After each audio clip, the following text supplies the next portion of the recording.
একটা উইটনেস এনেছি করছে তো ভিডিও আমরা করছি তোমরা দেখে নাও সুখের দেখা দেখে কিছু লেখা হয়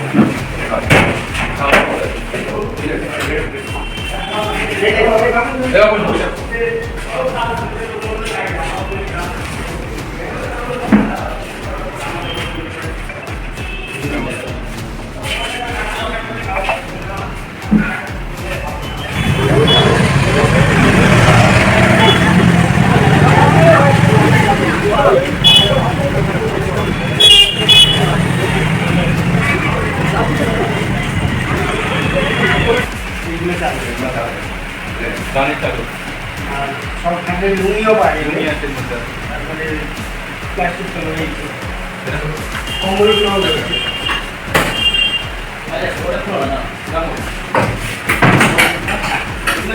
সব ব্যাগ নয় এগুলো কম্বল আছে একটা বড় চাদর রয়েছে এগুলো কম্বল আছে প্যান্ট আছে প্যান্ট দাম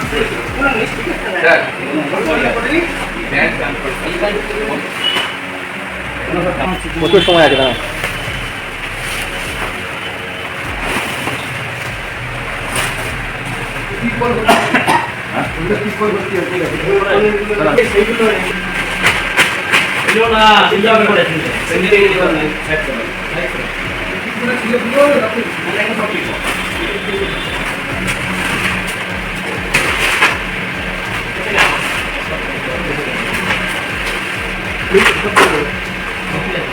অনেক কিছু আছে ওখানে পাশে আমরা নিজেরা তৈরি করি রান্না চলছে আমাদের কাউকে এদের কাছে কাজ করা যায় এত ভালোভাবে করে রাখো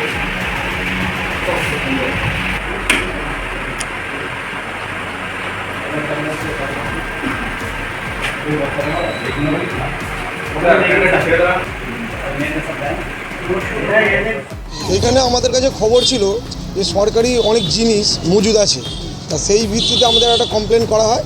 সেই কমপ্লেনে প্রশাসন ছিল, প্রশাসন মারফত এখনও সার্চিং চলছে, যা বিডিওর লোক উপস্থিত আছে, পুলিশ প্রশাসনও আছে। এখানে সার্চিংয়ে পাওয়া গেছে যে জিনিসগুলো, সেইগুলো হচ্ছে মশারি পাওয়া গেছে, যেটা বর্ষার জন্য মশার থেকে বাঁচার জন্য মানুষকে দেওয়া, গরিব মানুষকে দেওয়া হয়, সে মশারি আছে। পাওয়া গেছে লুঙ্গি পাওয়া গেছে, কাপড় পাওয়া গেছে, তিরপল পাওয়া গেছে, প্রচুর পরিমাণে তিরপল, হিউজ মশারি যেমন পাওয়া গেছে, হিউজ তিরপলও পাওয়া গেছে। অবশ্যই সব পশ্চিমবঙ্গ সরকারের স্ট্যাম্প লাগানো আছে, আপনারা দেখে নিতে পারেন। আর নিজেরা ইউজ করেছে। তাছাড়া এখানে চাদর আছে, লুঙ্গি আছে, কিছু জামা পাওয়া গেছে সাধারণ মানুষকে দেওয়ার জন্য। আর এই ছাব্বিশের নির্বাচনে ভারতীয় জনতা পার্টি হেরে গেলে সেই ভারতীয় জনতা পার্টির কর্মকর্তাদের এবং কর্মীদের এবং যারা ভারতীয় জনতা পার্টির সাথে যুক্ত আছে সাধারণ মানুষ, তাদেরকে জব্দ করার জন্য, তাদেরকে পাড়াছাড়া করার জন্য, তাদেরকে মারধর করার জন্য হকি স্টিক পাওয়া গেছে, তারপরে বেতের লাঠি পাওয়া গেছে, আরও অন্যান্য যন্ত্রপাতি পাওয়া গেছে, যেগুলো সাদা ধান পাওয়া গেছে, যেগুলো ওরা হুমকি দিয়ে এসেছিলো ভোটের আগে যে সাদা ধান পাঠিয়ে দেবে। এমনকি 4টা মে সকাল 8টার সময় পর্যন্ত বাড়ি বাড়ি গিয়ে যে বলা হয়েছিল যে এই সাদা ধানটা আপনারা করে নেবেন, যে বলা হয়েছিল, সেই সাদা ধানও প্রচুর পাওয়া গেছে। সেটা এবার উপরে পাওয়া গেছে মদের বোতল পাওয়া গেছে, আর অন্যান্য জিনিসপত্র আছে, বাজি আছে প্রচুর পরিমাণ, খাটের নিচে প্রচুর পরিমাণ বাজি আছে, বস্তা বাজি আছে। মানে সেই বাজি, মানে যে বাজি আমি বাড়িতে রাখলে সেটা পুলিশ অ্যারেস্ট করে নিয়ে যেত আপনাকে, সেই পরিমাণ বাজি আছে। শুধু একটা দুটো বাজি না, যে পরিমাণ বাজি আমার কাছে পাওয়া গেলে, কালী পুজোর সময় এক ব্যাগ যদি বাজি কিনে নিয়ে আসে, সেই বাজি কিনে আনতে গেলে যে পুলিশ বা প্রশাসন মারফত আমাদের অ্যারেস্ট করা, তার থেকে বেশি, যে আপনারা দেখলে কল্পনা করতে পারবেন না কী পরিমাণ বাজি খাটের নিচে আছে। আমার নাম মলয় মণ্ডল।